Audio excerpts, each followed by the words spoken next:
Bolivia consideramos que tenemos ya cuotas pesqueras en la merluza, en la anchoveta. Tenemos que trabajar duro para que las cuotas pesqueras sean la regla, es decir, para que se apliquen a todas las otras pesquerías peruanas y que lleguemos pues pronto a un esquema como el de Nueva Zelanda, que tuvimos hace un tiempo acá un experto de Nueva Zelanda, en que el 99% de sus pesquerías están manejadas bajo un sistema de cuotas. Y resaltar además que el tema de buena gestión pesquera, de gestión en base a cuotas pesqueras, es un tema de sostenibilidad, pero también es un tema de seguridad alimentaria. Sin más, dejo con ustedes a la doctora Rebeca Metzner. My talk today will have 5 parts. I will start with the big picture that shapes our work in fisheries management and discuss the global instruments, principles, and goals we should be striving to achieve. I will then offer a very brief overview of the catch share and allocation-based fishery management system before moving to some fundamental design questions and related options and opportunities. From there, I will cover key steps in the implementation process and then wrap up with some concluding comments. More recently, the voluntary guidelines for securing sustainable small-scale fisheries were adopted by the member states of the FAO Committee on Fisheries. It was not a quick process. It started in 2008 and they were adopted in 2014. These guidelines have a specific chapter about tenure, which is the broad term used when talking about catch share and allocation-based fisheries management systems, as well as other types of fishery management programs. Especially in the context of small-scale fisheries, the dialogue speaks about the right to secure and just livelihoods, including social and economic rights, as well as the rights to related resources such as land, and the importance of secure access to resources and tenure rights.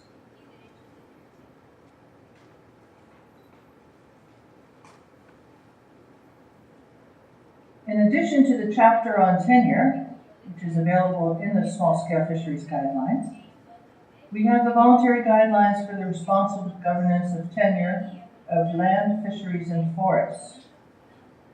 This is a set of internationally adopted guidelines, and it sets out the principles and internationally accepted standards for the practices for the responsible governance of tenure so that we actually do achieve the overarching goals of food security for all and the progressive realization of the right to adequate food in the context of national food security, eradicating hunger and poverty, achieving sustainable livelihoods, social stability, housing security, rural development, environmental protection, and sustainable social and economic development, while emphasizing vulnerable and marginalized people. Now, the existence of these guidelines shows a global awareness of just how responsible tenure arrangements are and how fundamental they are for securing the livelihoods of tens of millions of people who depend on capture fisheries. And they show a global recognition that strengthened tenure rights and tenure arrangements will help ensure that fisheries are exploited sustainably and the benefits are shared equitably. In addition, given that these were adopted by the Global Committee on Food Security, the voluntary guidelines for responsible governance of tenure provide the global framework that states can use when developing their own strategies, policies, legislation, programs, and activities. It is also this instrument that governments, society, the private sector, and citizens can use to judge whether their proposed actions and the actions of others constitute acceptable practices.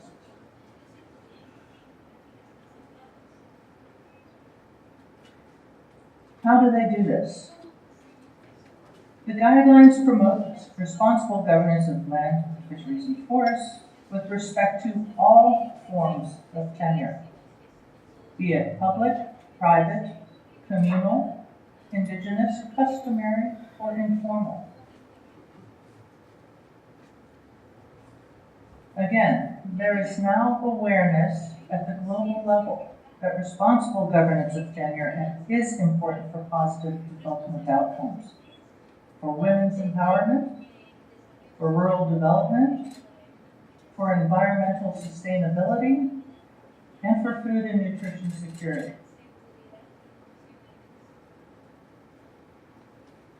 The Committee on Food Security has also recently developed and adopted principles for responsible agricultural investment. And in the text, there is also reference to tenure. Specifically, Principle 5 is about prospective tenure of land, fisheries, and forests, and access to water. And it states that responsible investment in agriculture and food systems respects legitimate tenure rights to land, fisheries, and forests, as well as existing and potential water uses in line with the voluntary guidelines on responsible governance and the voluntary guidelines for securing sustainable small-scale fisheries.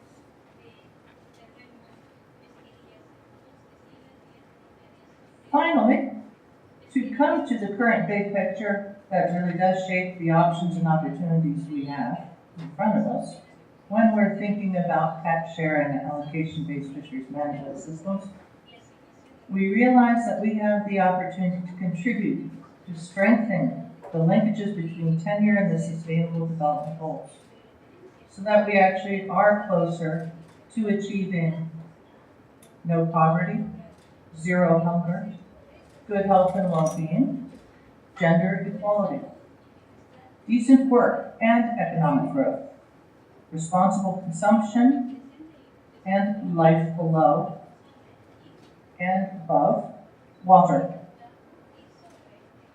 So this is the global context in which we work, and the big picture of global instruments, principles, and goals in our mind. Let us now turn to the heart of this talk.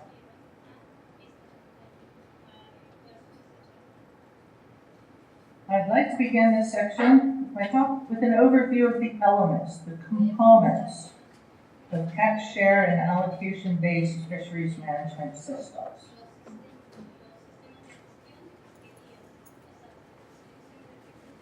I want to emphasize that many of these principles and global guidelines that I have described have been developed after there have been catch, shares, and other allocation-based systems of fisheries management designed and implemented. They come after that.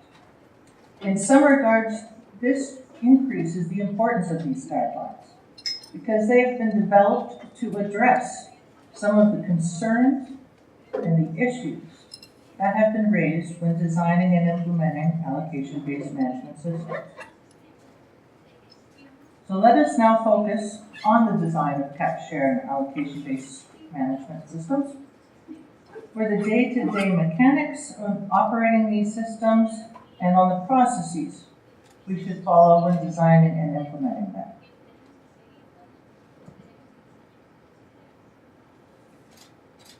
Catch, shares, and allocation-based management systems are, in principle, quite simple.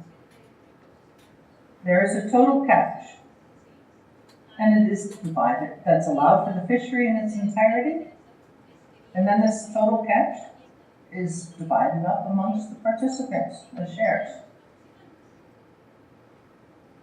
These may be based on customary access or tenure programs, when the questions of authorities, rights, and roles are respected by people inside the customary system. Or they may be based on more modern, contemporary, limited access systems. However, in the absence of contemporary legal support and the potential presence of contradictory legal institutions, customary access or tenure programs are very much at risk at not being respected by people outside the customary system. This is all the more true as national, regional, and global forces are brought to bear on a fishery.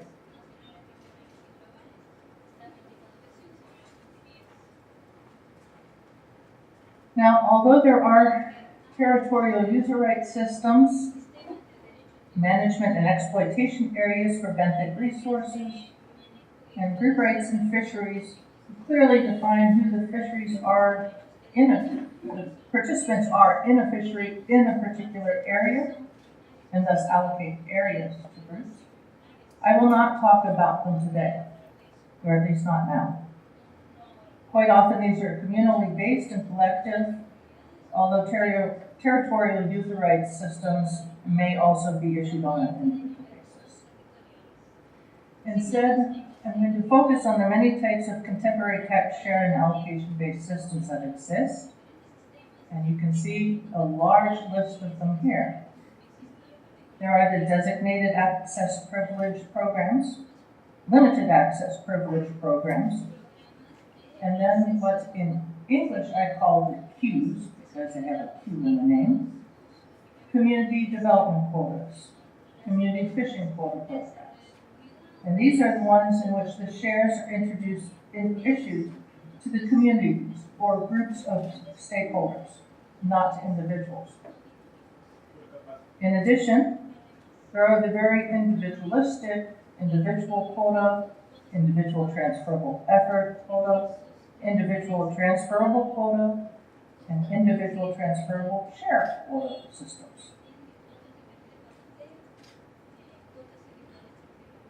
In short, there are many names which reflect the fact that these can be designed for many different people. Now, I'll begin this section with a reminder that I always make, namely that we are not managing fish. We're not managing fish. We're managing people. And when managing people, we're managing jobs, incomes, and a way of life. And their way of life depends on having fish, not just now, but also in the future. This is an important concept because if someone told you tomorrow that your bank account would disappear, you would behave very differently than if you knew your bank account was going to be there in the future. Okay? It's all about how you behave in reaction to management measures. So with this in mind, let us look at the options and opportunities offered by clear forms of tenure and rights-based approaches, such as catch, share, and allocation-based management systems.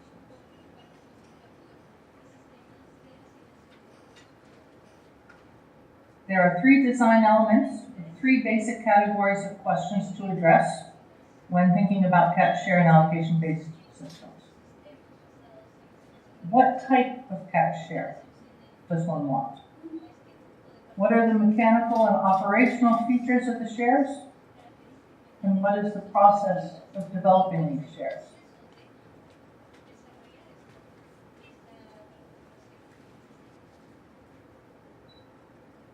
Initial allocation is the impolite question of who gets a share of the fishery. Is it communities? Is it organizations? Is it individual participants in the fishery? Is it inclusive of indigenous, commercial, and the recreational sectors? Does it include the catch sector plus processors? Or are there other stakeholders that are involved, such as environmental organizations? Just who does one include? This is where the global guidance comes in. The voluntary guidelines for responsible governance of tenure remind us that when we ask who gets a share, we need to recognize and respect legitimate tenure rights. We need to be sure that there are opportunities for civil society, private sector, and academics to contribute to the development and implementation of policy, legal, and organizational frameworks as appropriate. We also need to identify the existing tenure rights and rights holders, whether they are recorded or not, and the state should develop and publicize its policies covering the allocation of rights. States also have to be sure that local communities that have traditionally used the land, fisheries, and forests receive due consideration in the reallocation of tenure rights, and that the allocation of tenure does not threaten the livelihoods of people by depriving them of their legitimate access to these resources. And where there is informal tenure to land, fisheries, and forests, states should acknowledge it in a manner that respects the existing formal rights under national law, and in ways that recognize the reality of the situation of the recognized formal rights and informal rights, and promote social, economic, and environmental well-being. This also means that whenever states provide legal recognition of informal tenure, they need to pay special attention to small-scale food producers.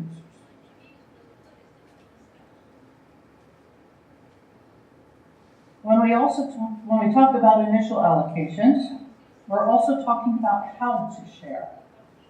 And there are endless options. Most generically, one can use historical catches, or equal shares, or auctions, or something else. That's where the collaborative participatory process comes into play. It can be something else that is agreed by the group. So this does mean we have lots of opportunities. Starting from the global perspective, the voluntary guidelines and responsible governance of tenure note that states should ensure that policies for the allocation of tenure rights are consistent with broader social, economic, and environmental objectives. Policies should specify the means of allocation of rights, such as allocation based on historical or other means. And that all forms of transactions in tenure, as a result of investments, should be done transparently, in line with relevant national sector policies, and be consistent with the objectives of social and economic growth and sustainable human development, focusing on smallholders. As you can imagine, the initial allocations part of setting up catch share or allocation-based fisheries management systems can be challenging. However, if we can move beyond the initial allocation debate, which is frequently difficult to do, we need to think about the mechanical and operation characteristics of catch share systems. In particular, we need to think about the exclusivity and enforcement, and whether illegal, unregulated, unreported fishing will undermine the system. We need to think about the transferability, the trading of allocations and shares, and the question of, can I increase or decrease my share? And if so, how do I do it? We need to address the related topic of divisibility and whether one can trade little portions of one's share or only a big chunk. We need to set the duration of the system and settle on whether we're going to have a catch share system for 5 years, 10 years, or for many more years. Finally, we need to address the quality of title and certainty, and whether this system of governance will still be in place next year, or will it not really last? Now, these topics can be either business and community opportunities or not. And how these topics are addressed will certainly change both the economic and biological sustainability of fisheries.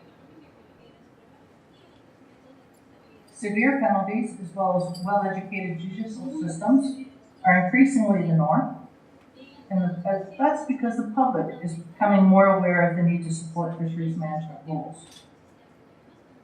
So in brief, the opportunity to ensure the value of a fishery and the value of shares in a fishery, and to reduce overfishing and create incentives for sustainability have never been better. We also need to think about transferability and trading. How transferable are the shares? Are they fully transferable to anyone who lives anywhere?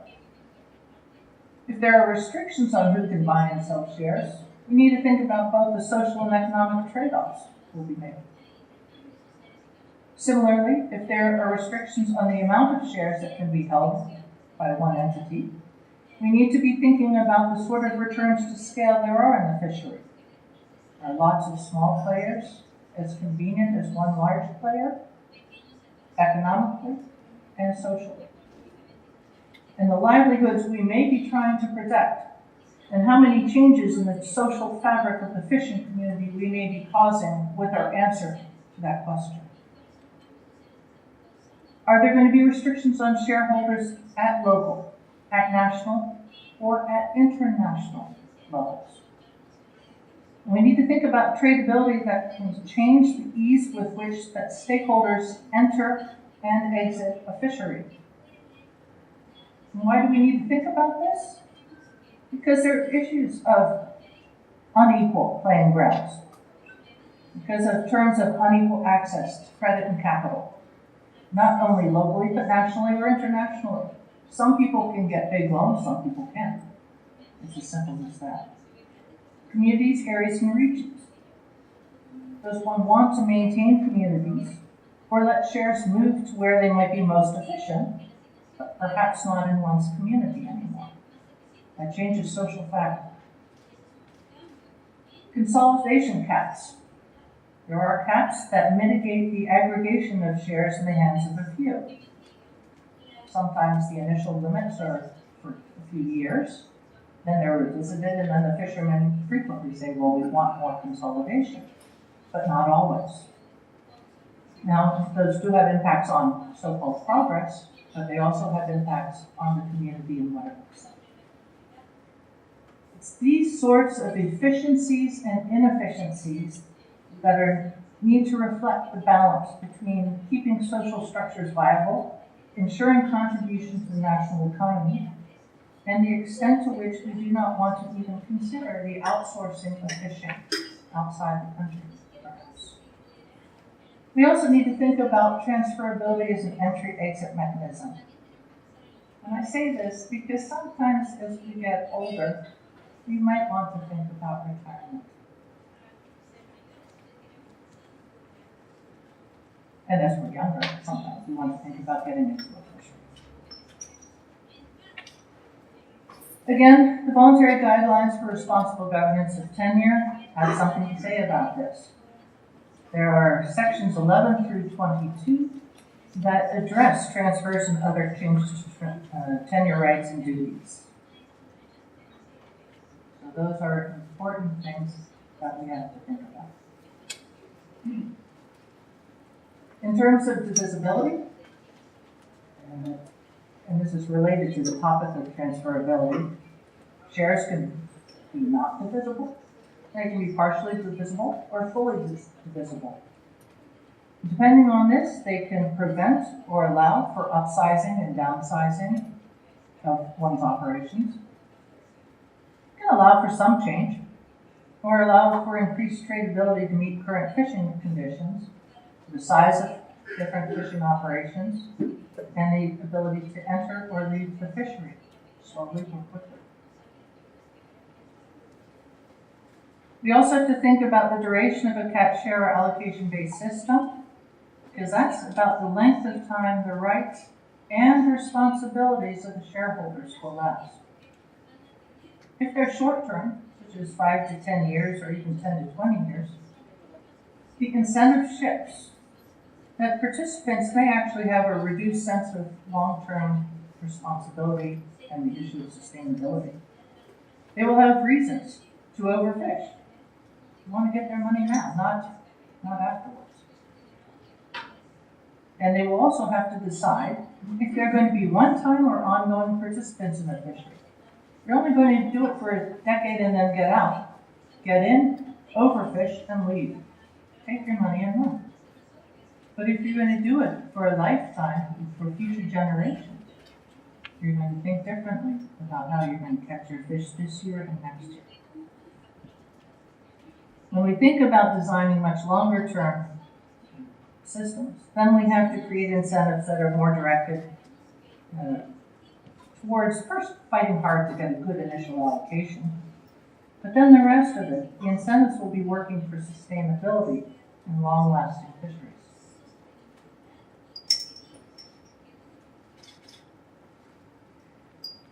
Having covered the two design elements of what type of catch share system does one want, and what are the mechanical operations of the fishery, so we've seen that there are many options, but let's actually turn to the process of implementing catch share allocation-based systems.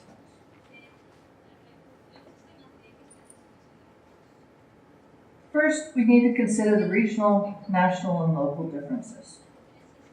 There are structural differences between small-scale and large-scale fisheries, within a region, within a country, within a coast.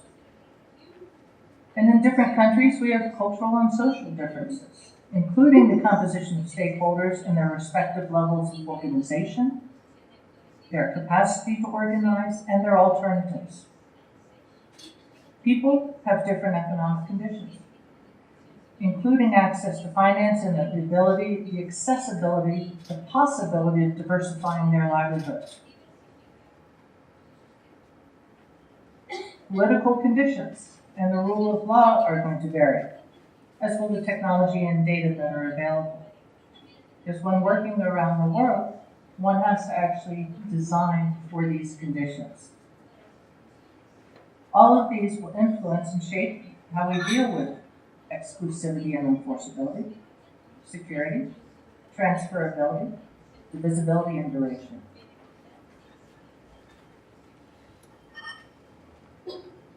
In terms of implementation, the best advice I can offer is to keep it simple. For example, it's essential to have and to share a clear vision based on the use of appropriate rights-based approaches. Stakeholders need to understand and agree on some fundamental goals, such as that fisheries are supposed to be sustainable, that fishing jobs are going to contribute to the economy, that communities are empowered to influence their own future. With that, then we can go step by step to get there, and as we go, we need to ensure that everyone who is involved is using the same terminology, the same language, and jointly addressing everyone's concerns along the way.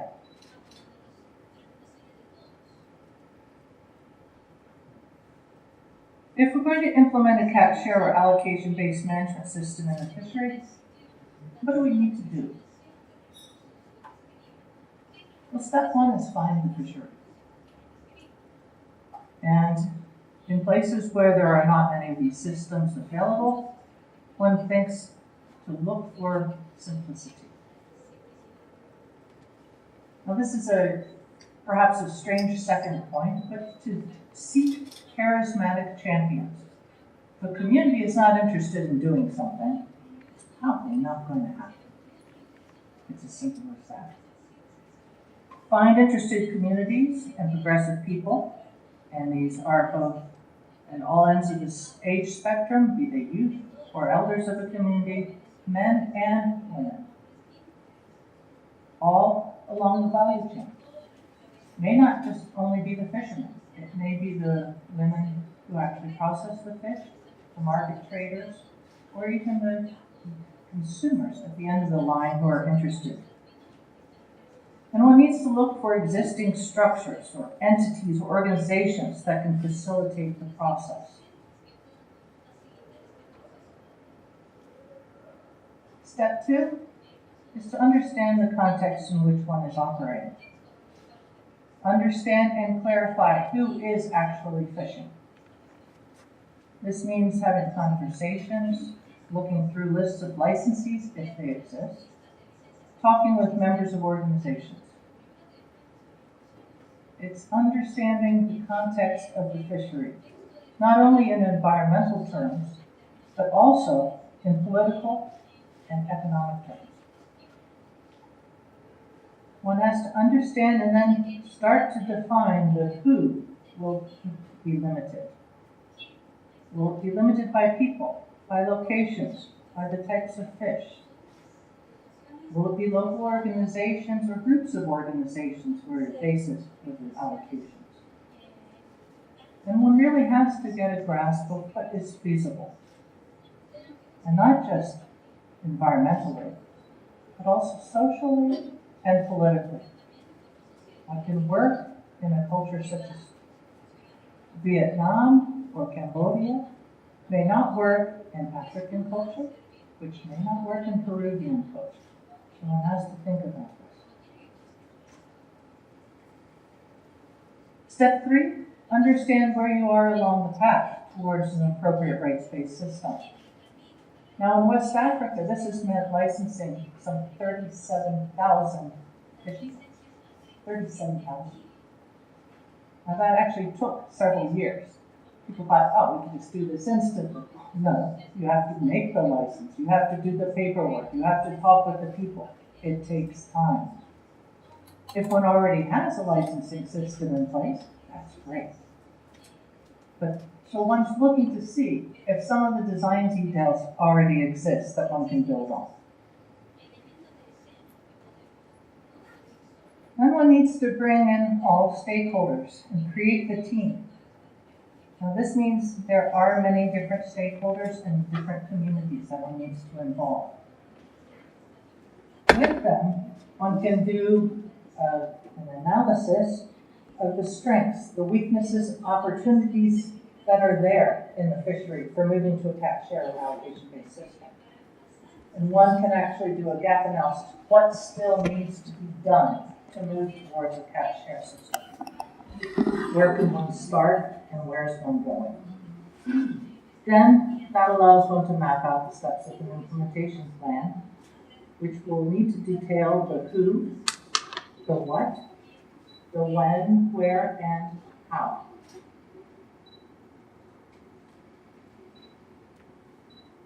Another key step is financing, not just for the immediate transition to a cap share system, but in the future. There need to be financial resources usually to finance the system, to finance the consultative processes, to finance the whatever needs to be done to make it happen. But one also has to create a financial plan for self-sufficiency so that one doesn't create perverse incentives or pressures to over-harvest to pay for it. Because it's one thing working my role, if I have a donor bank behind me, helping finance the transition to a cap share system. But if there aren't mechanisms for keeping that system going after the donor disappears, you've wasted your time and your money.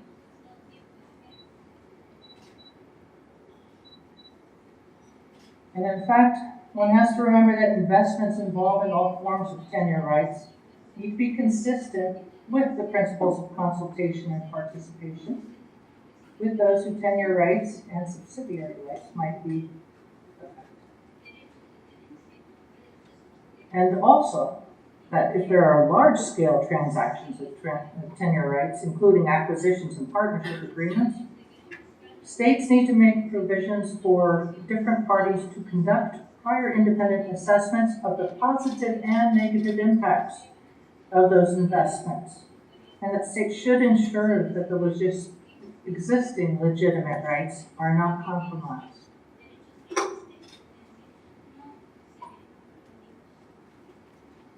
If we do all this, then we can, in all fairness, try to give it a go.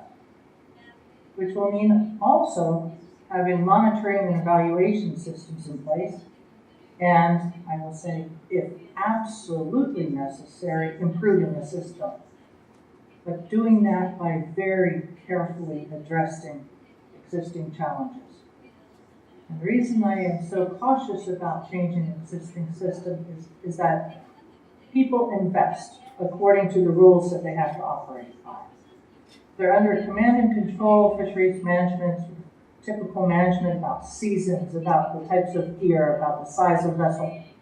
They have very specific pressures on them, and they respond accordingly. They invest accordingly. If you change the rules of the game, suddenly their investments might have been in the wrong direction. And that means people will get annoyed. So one really does want to be careful about modifying fisheries management systems and know what the impacts will be.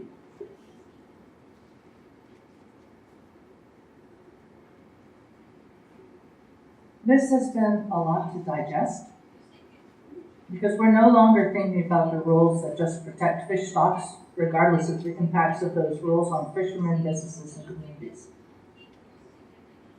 We're thinking about a much more involved or complicated picture. But I don't like the word complicated because we can keep it simple. So let's have a few concluding comments.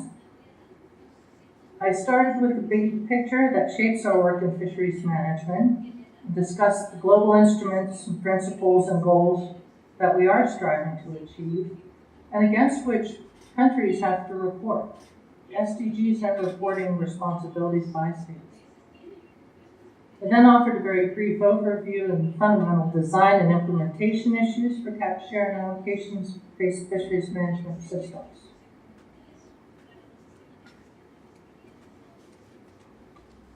I do believe that we're seeing the confluence or convergence of environmental, social, and economic disciplines.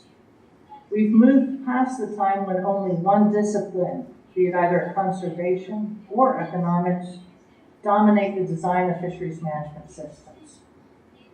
We're also seeing several paradigm shifts towards managing, not controlling people's behaviors, but managing them.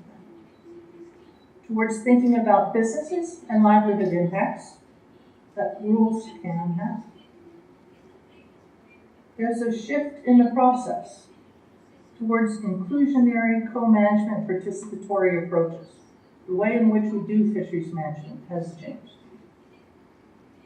We are seeing that governance involves more empowerment of stakeholders in fisheries, and not just the fishermen, but their communities, NGOs, civil society organizations, and others. And we're realizing there is an expansion in governance that can extend from the point of capture all along the value chain to the consumer. Consumers are now demanding this.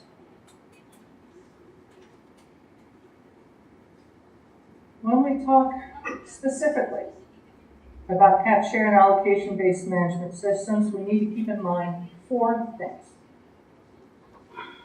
There's no one-size-fits-all design, but the principles and components are the same. One has to design catch, share, and allocation-based systems for each fishery and for each community, for each country. It's not a one-size-fits-all. We need to have clear goals. What do we want to achieve with these fisheries? Biological sustainability, economic efficiency, social viability, or some combination that trades off the positives and negatives of these things. That means we need to clearly understand the compromises we'll have to be making. Some designs will be less efficient, but more socially and politically acceptable. There'll be local versus national considerations that should be addressed. The unspoken caveat about all of this is that we need to take time for consultative processes, and that this can even include using neutral third parties to explore, compare concerns, look at options and opportunities, and to share experiences across fisheries, across countries, as part of the process for designing better fisheries management systems, such as catch, share, and allocation-based systems.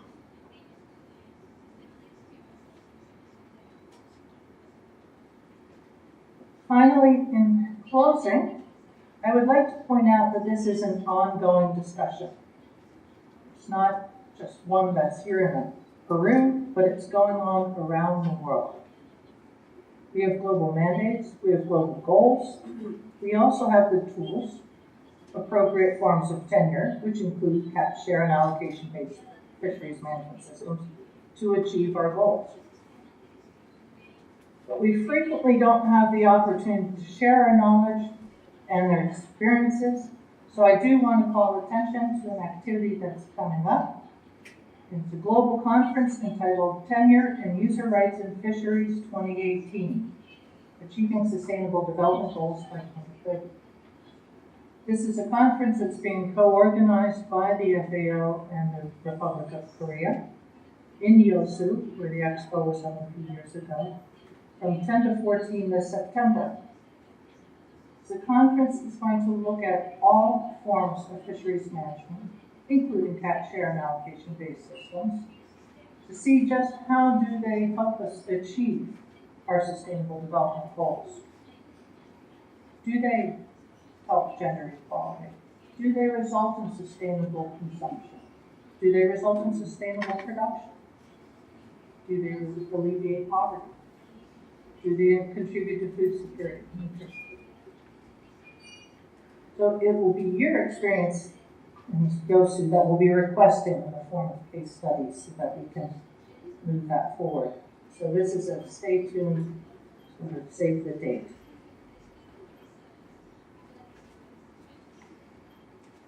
With that, I would like to say muchas gracias and thank you for this long early morning talk. I have the links in the presentation to the 2 documents that are available outside, the voluntary guidelines on the responsible governance of tenure, as well as the voluntary guidelines for securing sustainable small-scale fisheries. So I welcome the opportunity for questions and our discussion. Thank you, Ulysses.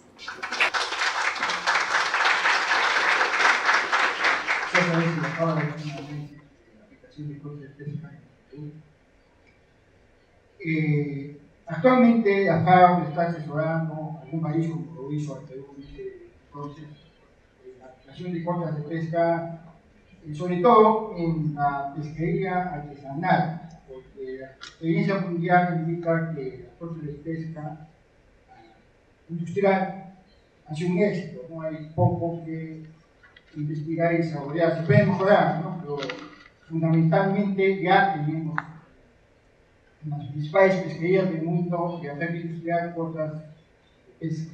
Pero en la pesquería artesanal, donde hay mayores problemas de conservación de los recursos, incluido Perú,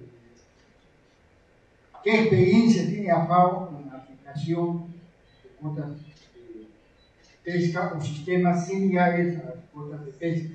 ¿Cuáles considera que serían los más exitosos, ¿no? Recomendables, ¿no? We are currently working in Africa because Africa as a continent has adopted a strategy for reform of its fisheries, and they want to move to this phrase, appropriate rights-based approaches. Given that it is, so in Africa, we are now working both on inland fisheries and marine fisheries to move towards rights-based approaches.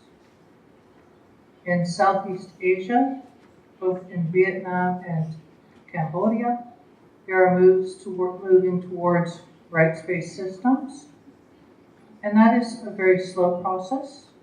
They have developed international or national plans for managing fishing capacity, and now they are looking at setting up the community organizations that will form the basis of managing the shares. So they, in those situations, as well as in Africa, are not moving towards very individualistic rights-based systems like individual transferable quotas. They are looking to move along the path towards community-based quota allocations. Why is that? The reason for doing that is that the communities are, people live in a context where the rule of law may not be particularly strong. And so there needs to be an implicit social enforcement mechanism. A community can serve as that enforcement group. because certainly all the villagers know who's going fishing and when, and who might be going, I don't know how to say in Spanish. But so one needs a social mechanism instead of, you know, satellite-based MCS and EPIRBs. So we have to look for different ways of creating that enforceability. Communities are frequently that. In Lake Victoria, it is actually the beach management units, not the towns on the coast, but the beach management units, which are comprised by fishermen, fisherwomen, fish marketers. They are the unit. Because then again, you have captured the people who are in the value chain, who know where their fish are coming from and where their fish are going to. The biggest problem we have is with large, heavily capitalized external forces who can come in and destroy social fabric. Because people do also want to make money. And so if there are those sorts of forces, it can be very difficult. But nonetheless, we are moving to small-scale fisheries, single species, multi-species, benthic and pelagic, towards setting up catch share allocation systems based on more communities than individuals.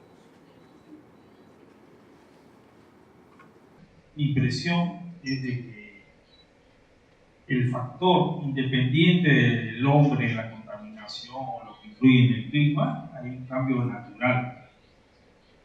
Y especies que pueden ser ahora 8 millones de toneladas de biomasa podrían reducirse a 6.000 toneladas, como pasó el año 83, por ejemplo, con la anchoveta de captura. Bueno, entonces me pareciera que dentro de las medidas no se ve ese aspecto climático natural, independiente, como digo, el Barcelona. Uno de los pocos países que usa este tema es Japón.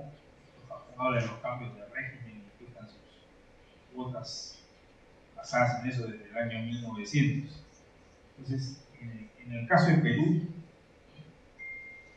en especial, por ejemplo, en las cuotas que se dan a Europa, en el Pacífico Sur, desde el año 2010 para Chile, Cabaya, no se pueden cumplir. O dieron muy poca cuota y se pescó mucho, pero un recurso saludable, o dan una cuota que no se cumple porque no se llega.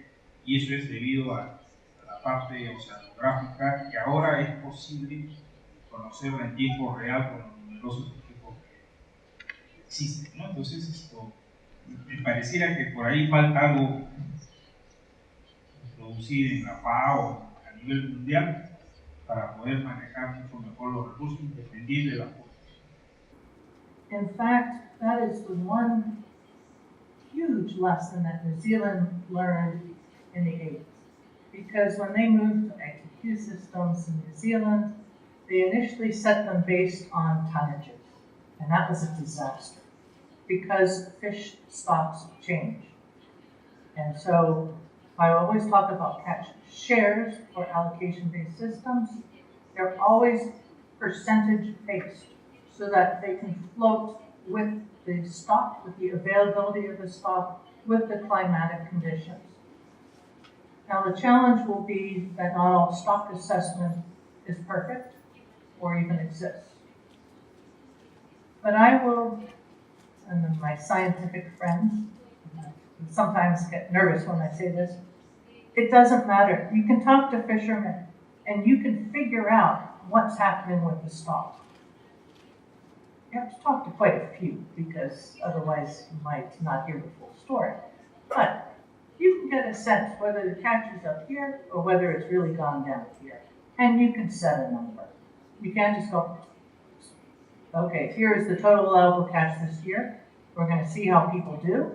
If they catch everything in a very short time, then maybe it's a bit low, but we have to think about it. If they can't catch it, already it's too high. So one can do a very qualitative analysis of where catches should be.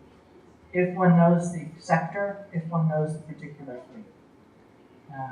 And those fishermen know better than any bureaucrat what's really going on with the stock, because it's their livelihood, it's their revenue. So I think in terms of incorporating environmental factors and whatnot, we need to do much more to listen to the people who are fishing, as well as work on the science of stock assessment. Because if we have both sides of the story, I think we get a much stronger thing. Of course, nowadays with climate change, stocks are shifting. Their risk of extreme events is changing. And that's why actually FAO is now starting to look into the issue of risk, hedging risk, and insurance, which are things that are unheard of in many fisheries up to now. Mi pregunta es si nos podría dar referencias de cuáles son las condiciones habilitantes, las principales condiciones habilitantes para implementar regímenes de pesca basada en derechos en pesquerías artesanales, ¿no? Considerando que muchas de las pesquerías artesanales tienen este enfoque muy. Muchas gracias. Multi-species fisheries, there are two answers I can give. One is that multi-species fisheries catch, usually if the stock is in good condition, a suite of fish. One knows the relative amounts of those fish because you talk to people. 60% of my catch is this, but I catch some of that, and I catch some of that. You can approach the subject in two extremes, or somewhere in between. One extreme is just say your primary target species. Set the catch on that, and then the others might fall into place. At the other end of the spectrum, you can actually set total allowable catches and set up catch share systems for every single species, which is a bookkeeping nightmare. How many logbooks do you have to have on one fishing vessel? Well, don't want that. But they're somewhere in between. And then one can set up systems. There are multi-species fisheries off the west coast of Canada, where they do have a few species in there. Even in the artisanal sector, you can have an app on your cell phone nowadays that allows you to report catches of multi-species fisheries. So the technology really has changed from even 5 years ago. One can set up and maintain that data very easily. I find a lot of fishermen have a much fancier cell phone than I do, and much more technologically savvy, even if they use sail power. So you can do multi-species fisheries. You can set up the allocations and catch shares based on one, a few, or many species. And that's part of the discussion. If you only use one species, though, you do need to be aware that if the economic conditions change, fishermen are going to target other species. And if that isn't part of the catch share system, you've completely missed managing that fishery. So you do need to be aware of what output markets the fishermen are putting their fish into, where those markets are going, what sort of trade pressures might be. If the price of fish meal suddenly skyrockets, bycatch species might suddenly become very important. If it drops, suddenly those other species may become for human consumption. So you have to be aware of the economic and market conditions that you're operating in, and then choose your species, your indicator species accordingly. Doctora, yo he estado estudiando estas situaciones acá por poco tiempo. Yo soy un tecnólogo, era el jefe científico de la Guardia Costera de Estados Unidos y también era el jefe de conciencia marítima, y quizá inventen el sistema de monitoreo IAS. Este es uno de los motivos por el que he venido acá. La pesquería artesanal, como se me ha explicado acá, son pequeños botes sin algún tipo de dispositivo electrónico, es decir, sin tener ninguna tecnología electrónica. Y los pelágicos sí tienen ya equipos electrónicos. ¿Conoces y quizá, Elena, quizá tú sepas qué porcentaje de la captura es artesanal y cuál es pelágica? O sea, cuáles son los botes pequeños y cuáles son los botes grandes. Trying to define fishing sectors as large scale and artisanal is very difficult because if a member of the artisanal fleet is fishing offshore 300 nautical miles offshore, is that really artisanal fishing anymore, or is it going on to high seas fishing? Similarly, large scale versus small scale. Are the 250,000 people in dugout canoes with sail power or paddle power on Lake Victoria, is that a small scale or a large scale sector? It's 250,000 people. That's a pretty big scale. So in terms of that, I always hesitate when people start defining fleets. In terms of catches in Peru, I do not have those statistics on me, but I can provide them. And in terms of pelagics versus other species, we can also get those data. Rapidly discovering I'm not a statistician and don't keep those numbers in my head. But nonetheless, virtually everyone, whether they're in a dugout or in a high seas Chilean toothfish fishery, they are going to have a handheld device. They don't need internet or even telephone connection. They can register their catches. Those can be uploaded in the future. These apps already exist. En Perú tenemos la pesquería con los sistemas de cuotas, las pesquerías de la merluza y el anchoveta. Y si bien en ambos casos, digamos, no conozco la anchoveta, es de carácter indefinido la ley, ¿no? Hay siempre a veces voces, sobre todo de la política, ¿no? Que dicen que hay que revisar. Y bueno, obviamente pues eso, digamos, que afecta, digamos, como ha señalado, el tema del clima para las inversiones. Entonces, apreciaría si puedes profundizar un poco más cómo ves tú que debe ser la duración, digamos, de estos sistemas de cuotas. Quota systems that are short in duration will create the perverse incentive to overfish, to maintain overcapitalization if it exists, and if it doesn't exist, to overcapitalize. Why? Short-term shares, you want to make sure you get as much for your shares as you can. It really removes incentives to think about the long-term sustainability of the stock. Catch and allocation systems that are based on longer-term, 20 or more years, 15 or more years, suddenly you're in it perhaps for the duration of your working life. And therefore you want to make sure that your company that's paying for the fish are out there for the duration that you are fishing them. You are much less likely to want to overfish in the face of uncertainty than if you know that you only have 5 years to make a profit. It's that simple a reaction.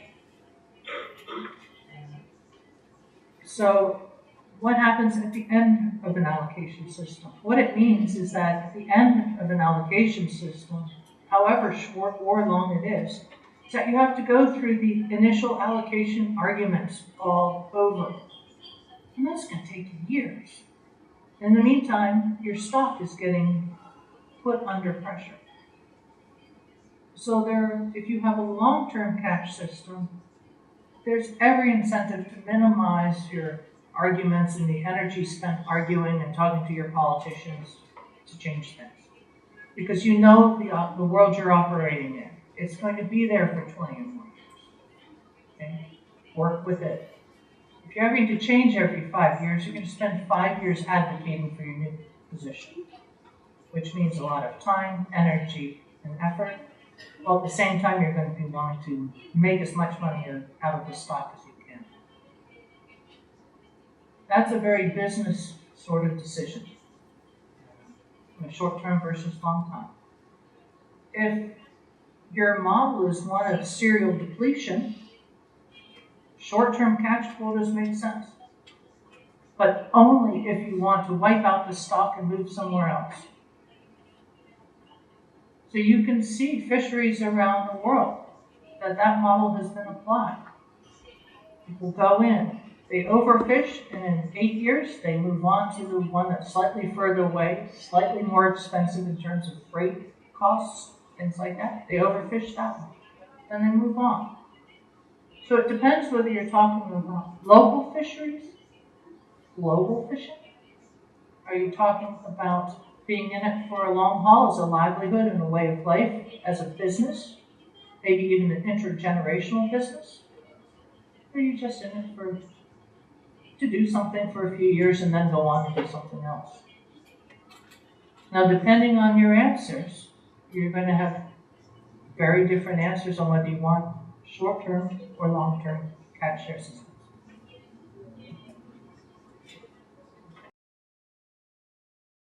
En su experiencia y como un método de alerta temprana, tal vez, ¿qué consideraciones debemos tener para avanzar en esta meta de crecer, digamos, por encima del 22%, pero con estas consideraciones de sostenibilidad, de la contingencia política que se ha hablado aquí, y evaluando sobre todo ejemplos exitosos de esta inestabilidad todavía, precariedad en el crecimiento de nuestro sector? Stability of growth in a sector, if it's managed under expensive command and control regulations, such as seasons, days fishing, whatever, is going to be expensive and it's going to be difficult to grow the sector. If one does have tenure and rights-based management in the sector, the opportunities for more manageable growth, more consistent growth, start becoming much more prevalent. It's not a perfect answer, but the possibility is there because tenure allows people to think about sustainability. In terms of the profitability and growth and the profitability of the sector, if your stock is continuously at risk, if it's always under pressure, it's hard to have consistent growth. If you have a stable stock and you know you're fishing on a sustainable basis year after year, even if it does go up and down due to climatic changes, then you have the possibility of thinking about value addition. Because in the catch sector, you can't catch all the fish every year because it can't reproduce. So you actually have to think at some point about value addition. And there aren't many new fisheries out there where you can still think, I can catch more next year, next year, next year. We're really at the point that we're catching all we can, and we need to think about how we maximize value. Now, if you have to race out and catch all your fish in a 6-hour window, you're not going to be taking care of every fish as it comes on board. Okay? You want to get as many on board as possible. If you can start thinking about how you treat the fish when you get them on board, taking care of them, your value addition opportunities increase. The different market niches that you can put your fish into change. Suddenly, if you're selling into a 7-star hotel restaurant, it might be the same profitability as half a ton of fish going into some other sector. So you really have to have the ability to make those decisions. And you're only going to be able to make those decisions if you have stability in your fishing operations. And so it's a shift now from just catch for profitability to catch for the ability to value add, and therefore add on your profit. Me enseñaste sobre incluir sistemas informales o derechos históricos. A nosotros no nos gusta la palabra informal porque lo asociamos con algo que es malo o incorrecto, con la informalidad. Pero hemos identificado varios sistemas de gobernanza informales y todos responden a diferentes condiciones y situaciones y realidades en la costa del Perú. Nuestra idea es construir sobre estas experiencias y las lecciones aprendidas que ellos nos pueden dar para poder diseñar un sistema que sea flexible y factible para que se pueda implementar en las pesquerías de pequeña escala en el Perú. ¿Tiene experiencia o procesos documentados sobre un gobierno de la FAO que esté construyendo sobre estos sistemas no reconocidos o informales para poder construir un sistema reconocido formal? Perhaps the most documented system of informal tenure is that in Fiji. Fiji, I don't know about Fiji one group. But in fact, when the British went there in the 1800s, they realized that there were customary fisheries management systems in the communities that worked very well. They weren't documented, they were oral. But the British actually built on those and enshrined them in law. So they took those systems and then documented them, put them into the law, and those are the basis of the small-scale sector in Fiji. In terms of other community-based fisheries systems, FAO does have a publication from 2005, 2006 about customary systems in the South Pacific. It's a series of case studies that looks at the different ones that exist. In Western Australia, there are also Tropus pêche de mer and there's one other fishery managed under customary rules because they're the Aboriginals have been managing. The problem that was very apparent in Western Australia when I used to work there was because that was fine. The Aboriginal community managed it very well. But then when it came up against external commercial forces that suddenly wanted all of the vegetable they could produce and were willing to pay a lot more than the community was paying and selling it for, they had people who wanted to make big money, and so they had cheating. From a fisheries department perspective, that created a problem for us, because when they caught the cheaters, the story goes is that they drove a spear through the man's leg, because that was customary law for cheating. He doesn't do that anymore. However, from a contemporary legal perspective, that was a bit of a difficult situation for us as a fisheries management agency. But again, we did document it, and then the agency took the rules that the community had and then worked to actually put those into more contemporary fisheries management terms. And that also allowed the informal system to then exist next to a commercial system. But it was an evolutionary process. De que no hablamos de pesquería, sino de personas.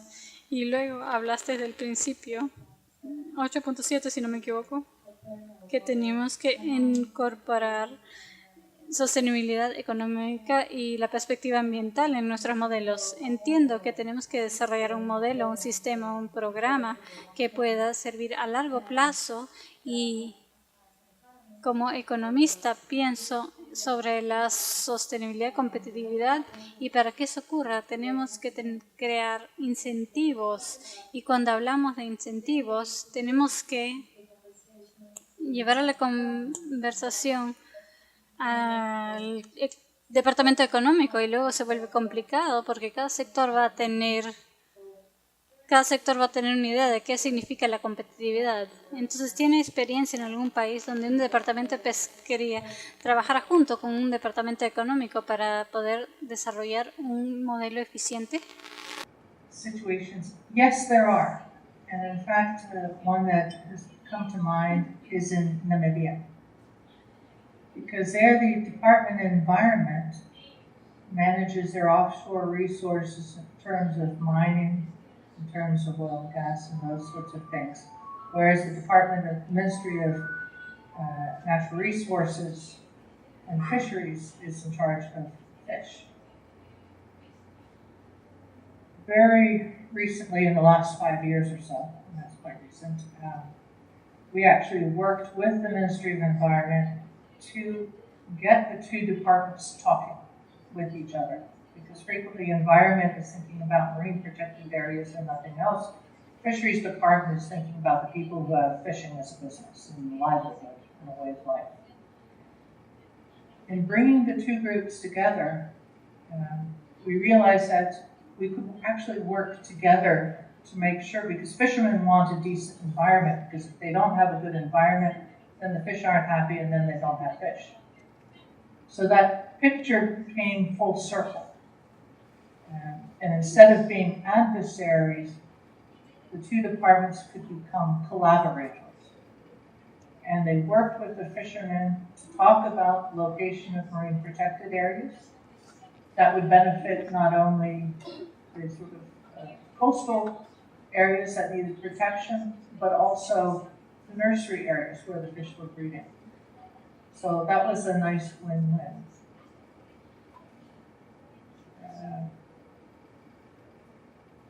Frequently, though, the division between these ministries is a difficult one. The Ministry of Conservation or Environment does not necessarily think about fishing in the Fisheries Department, which is maybe its own ministry or maybe somewhere under the Ministry of Agriculture. And environment and agriculture have historically been against each other in many ways. That's changing, because the newer generation will really thinking about the ecosystem, taking an ecosystem approach, and whether you're coming from the conservation side or the exploitation side, there's a general understanding that you need both now.